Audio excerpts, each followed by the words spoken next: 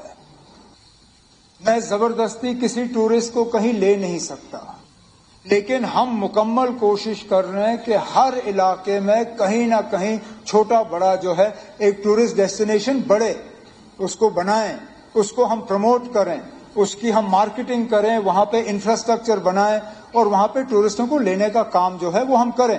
اس کے بعد وہ کتنا کامیاب ہوگا وہ اوپر والے تک ہے اور اس کے بعد پھر ہمارے مستقبل پہ. لیکن ہمارے طرف سے پوری کوشش کی جائے گی کہ ٹورزم کا جال جو ہے وہ ان دور دراز علاقوں میں پھیلے جہاں انڈسٹری کی گنجائش نہیں ہے. اور میں بار بار کہتا ہوں, خاص کر جموں میں ہمارے لیے نا اب ایک تیار مارکیٹ ہے. ہم کیوں اس میں ابھی تک کامیاب نہیں ہو پائے وہ میں سمجھ نہیں پاتا, لیکن تب بھی آپ دیکھیں جموں میں 1 کروڑ سے زیادہ سال میں ماتا ویشنو دیوی کے یاترا کرنے کے لیے لوگ آتے ہیں. اگر اس 1 کروڑ میں سے ہم 10% کو بھی دائیں بائیں لے سکے وہ 10 لاکھ ٹورسٹ بنتا ہے. یہ 10 لاکھ ٹورسٹ جو ہے یہ پوری جموں کی اکانومی کو بدل سکتا ہے.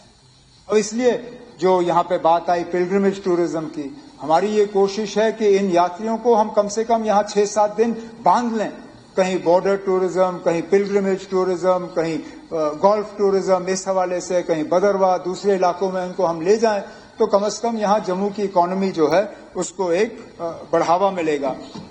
اس کے ساتھ ساتھ یہاں پہ کٹ موشنز کے حوالے سے یہ بات آئی اور یہ زیادہ کشمیر کو لے کے ہے کیونکہ جموں میں ماتا ویشنو دیوی کی یاترا جو ہے وہ سال بھر چلتی ہے.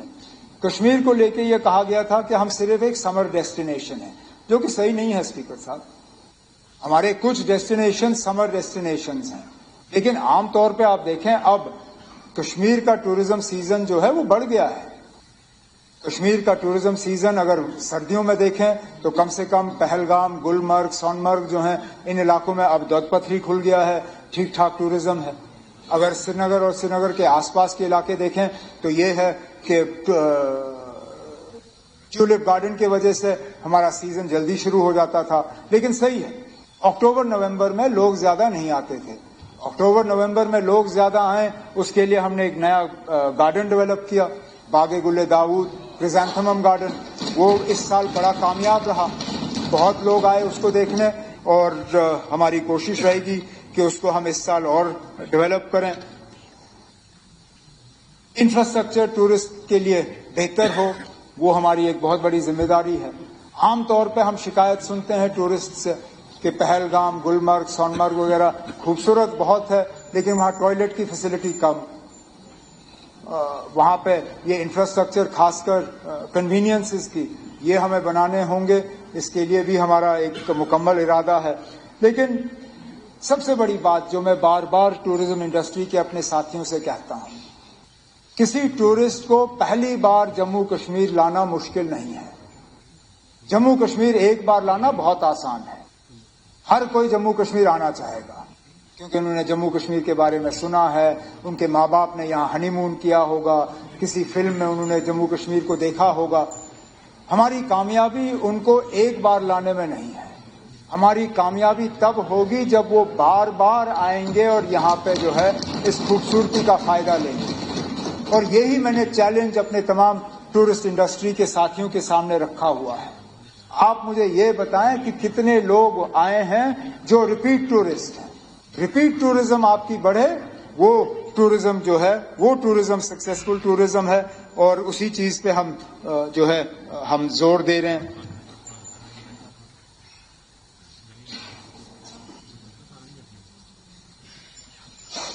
یار گھنٹی بند کر دو یار پلیز. چلو, بجلی کا محکمہ ہمارے لیے ایک چیلنج اور ایک اپرچونٹی.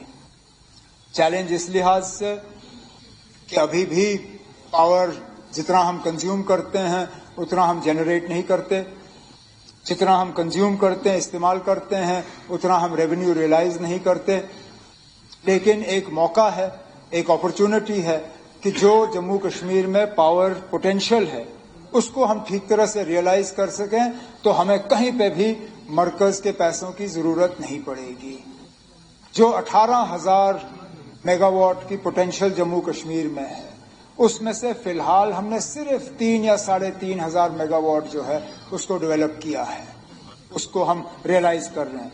ہمارا پورا ارادہ ہے کہ آنے والے 2-3 سالوں میں 3,500 میگا واٹ جو ہے وہ اور ہوگا. تو لگ بھگ 7,000 میگا واٹ جو ہے جموں کشمیر میں بجلی کی پیداوار جو ہے وہ اگلے 2-3 سالوں میں ہم کمپلیٹ کر دیں گے. لیکن پھر بچتا وہ 11,000 ہے. اس 11,000 کے لیے بھی میں ہاؤس کو اب بتانا چاہتا ہوں کہ گورنمنٹ آف انڈیا کے ساتھ بیٹھ کے ان تمام 11,000 میگا واٹس کے ڈی پی آرز اور پروجیکٹ پرپوزلز جو ہیں ہم تیار کریں گے تاکہ آنے والے 10-15 سال میں یہ 11,000 میگا واٹ بھی جنریٹ ہو تو جموں کشمیر جو ہے وہ پوری انڈیا کو یہاں سے پاور سپلائی کرے, اور وہ بھی گرمیوں کے ان مہینوں میں جب ان کو سب سے زیادہ اس بجلی کی ضرورت ہوگی. لیکن تب تک ہمیں باقی نظام ٹھیک کرنا ہوگا. جنریشن کے حساب سے جنریشن کی کیپیسٹی ہمیں بڑھانی ہے, ڈسٹریبیوشن کا نظام ہمیں ٹھیک کرنا ہوگا.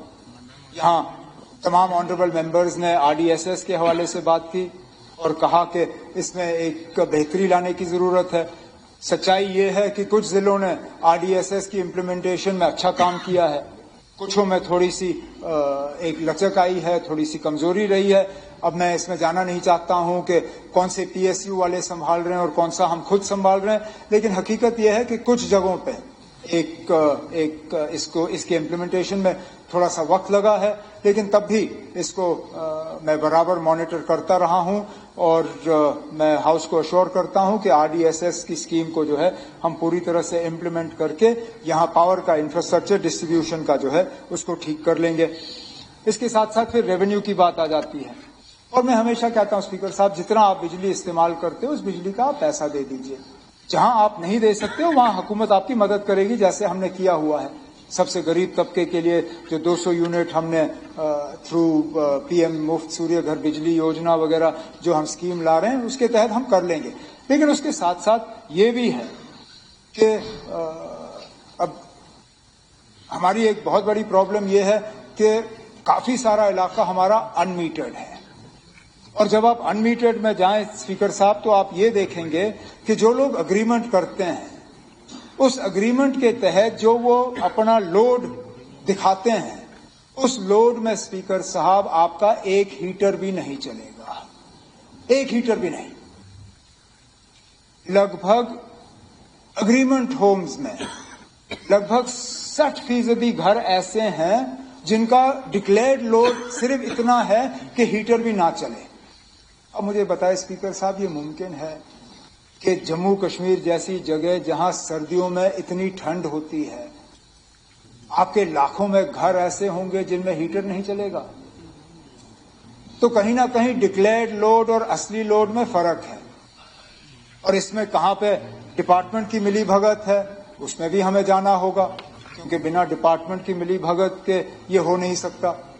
تو اس میں ایک ٹرانسپیرنسی لانے کی ہم کوشش کر رہے ہیں تاکہ جیسے میں کہتا ہوں میٹر لگے, اس کے بعد جتنا آپ نے استعمال کرنا آپ کریے, جہاں آپ کی ہمت نہیں ہوگی یا طاقت نہیں ہوگی ادھر حکومت ہے آپ کے لیے مدد کرنے کے لیے, اور ہم اس میں پیچھے نہیں ہٹیں گے.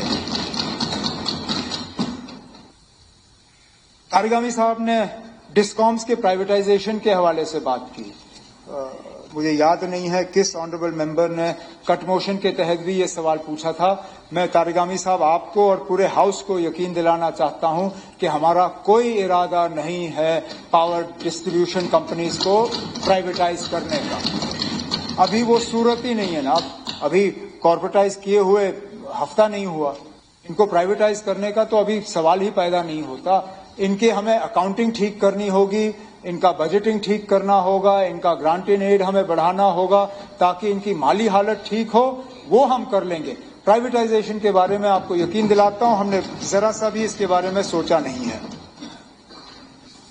اسپیکر صاحب 2-3 اور اہم ڈپارٹمنٹس ہیں, میں تھوڑا سا ان کو ٹچ کر لوں گا. ہاؤسنگ کے حوالے سے ہم میں سے کوئی ایسا نہیں ہے جو یہ کہے گا کہ انکروچمنٹس جو ہیں ان کے خلاف کارروائی نہیں ہونی چاہیے, لیکن بالکل صحیح کہا شیام لال شرما جی, ہاؤس میں ہے نہیں. ان کا جو سجھاؤ جو مشورہ رہا مجھے لگتا ہے ڈپارٹمنٹ کو اسی پہ عمل کرنا چاہیے. انہوں نے صحیح کہا آپ نچلے سطح سے شروع مت کرو. بلڈوزر جب غریب کے خلاف چلتا ہے امیر جو ہے وہ بچ جاتا ہے. آپ نے اگر بلڈوزر چلانا ہے تو سب سے پہلے امیر کے خلاف چلاؤ, پھر غریب کے خلاف چلاؤ. تو میں ہاؤس کو اشور کرتا ہوں جہاں ہمیں انکروچمنٹس کے خلاف کارروائی کرنی ہوگی پہلے ان بگ فش, ان بگ شارکس, ان لینڈ گرابرز کے خلاف ہم کریں گے جو کسی نہ کسی سیاسی پارٹی میں گھس جاتے ہیں, جو کسی نہ کسی سیاسی لیڈر کے پیچھے چھپ جاتے ہیں, جو اور ہتھ کنڈے استعمال کرتے ہیں. پہلے ہم ان کے خلاف کریں گے, ان کے خلاف کرنے کے بعد پھر اگر ضرورت پڑے تو کہیں اور, لیکن ایسا نہیں ہوگا کہ ہم غریبوں سے شروع کریں گے. یہ میں ہاؤس کو اشور کرنا چاہتا ہوں. کیمرامین سنیل کے ساتھ وکاس ابرول, انڈیا ڈیلی کے لیے جموں سے. دیکھیے انڈیا ڈیلی 24/7 اب آپ کی اسمارٹ ٹی وی پر. انڈیا ڈیلی موجود ہے سبھی ڈیجیٹل پلیٹ فارم پر لائیو اور لگاتار. انڈیا ڈیلی 24/7 ہر دن راشٹر کو سمرپت.